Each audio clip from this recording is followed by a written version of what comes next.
The kitchen clock pulsed like a restless heartbeat, each tick slicing through the silence of an empty house. I stood motionless, gripping the wrinkled note I'd pulled from inside her favorite scarf. Meet me at Lel. 8 p.m. Wear the red dress. J. The ink burned against my skin, the handwriting of a stranger trespassing on 24 years of marriage. My chest constricted, as though the very air had turned against me. Laura, my Laura, was out there tonight. A Friday evening. I imagined her laughter spilling across some candlelit table while I stood here, drowning in the echo of her absence. The signs had been there for months, the way she tilted her phone just out of sight, the late nights she pinned on book club, the new perfume that clung to her skin like a secret. I told myself I was imagining it. Laura was constant. My anchor through lost jobs, my mother's passing, our daughters leaving for college. She would never betray me. But the note in my hand screamed otherwise, its careless intimacy tearing through my denial. The house felt cavernous, the walls too quiet. Her coffee mug still rested in the sink, lipstick smeared on the rim like a cruel reminder. I ran my thumb along the stain, remembering her goodnight kisses, soft and certain. Was she pressing those lips to him now? My stomach twisted. I collapsed into a chair, the note trembling in my fist. I could have called her, demanded the truth, but my voice was strangled by rage and dread. Instead, I dialed a number I never thought I'd use, a process server, passed along by a friend after his divorce.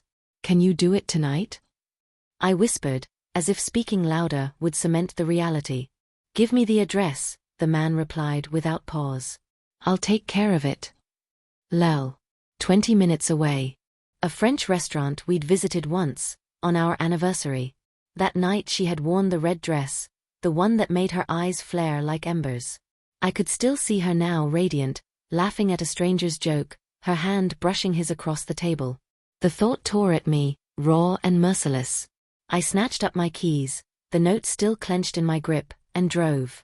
The city blurred past, neon signs, impatient horns, couples strolling hand in hand beneath the glow of street lamps.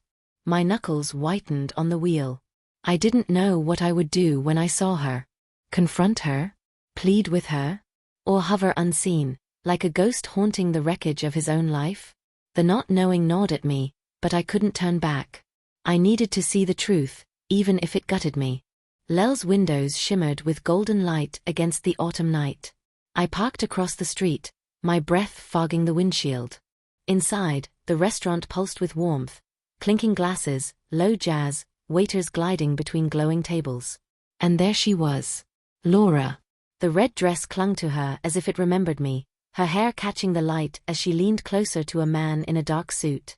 He was younger, with a clean, angular jaw and a grin that came easy. My heart skipped. She laughed, that tilt of her head that only came with real joy, a sound I hadn't heard in months.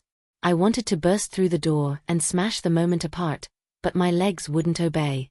Instead I watched every exchanged look between them slice deeper.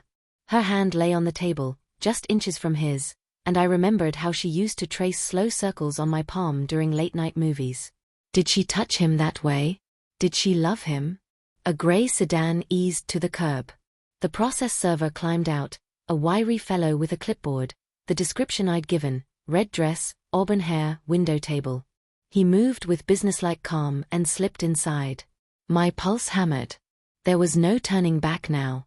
Through the glass I saw him approach their table. Laura's smile faltered when he spoke. He handed her a manila envelope. Color drained from her face, and her eyes flicked to the man across from her.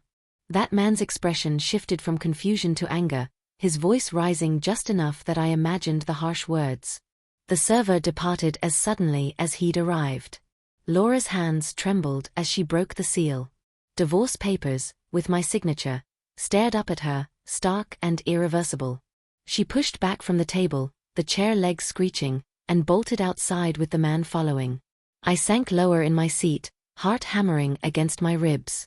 "Laura, wait," he shouted, panic sharpening his tone. She whirled, mascara streaking down her cheeks. "You said you were done with her," she spat, voice cracking like glass. "You promised, James." The name hit me like a blow. Not some anonymous stranger, but James, someone she trusted, someone who'd meant something to her. My head spun. Was she leaving me for him? Or was she the one who had been betrayed?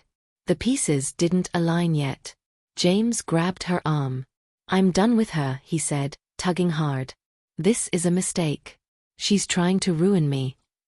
Laura wrenched free, clutching the envelope to her chest.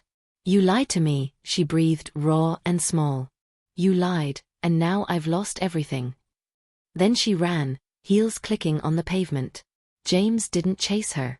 He stood frozen for a moment, then cursed and stalked back inside. I should have felt vindicated as her life fell apart the way mine had. Instead I felt hollow. The woman I loved was unraveling because of something I'd set in motion. I followed at a distance, watching her wander through the city with the red dress a bright flare against the dark. She collapsed onto a park bench and put her face in her hands, sobs muffled. I parked in the shadows and watched, wanting to step forward, to wrap my arms around her and pretend none of it had happened, but the note in my pocket burned like a brand, reminding me of betrayal. My phone buzzed. A message from her. I'm so sorry. I didn't mean for this. Please, can we talk? I stared at the screen, thumb hovering over reply. What could she possibly say to mend this? That it was an accident? That she still loved me? The words felt empty before she even sent them. I stepped out of the car, my steps heavy on the gravel. She looked up, eyes red and wide as if she'd seen a ghost. Mark, she whispered as she rose. How did you? The note, I said, colder than I intended. I found it. I know about James. Her face collapsed. She didn't deny it. It's not what you think, she stammered, voice shaking. He told me he was separated. He said he loved me. I was lonely, Mark. You were always working, always somewhere else.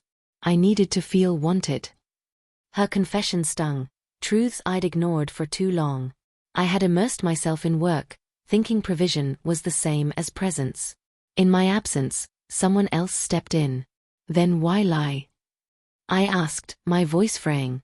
Why not tell me? Because I didn't want to lose you, she sobbed, tears spilling over. I was going to end it tonight.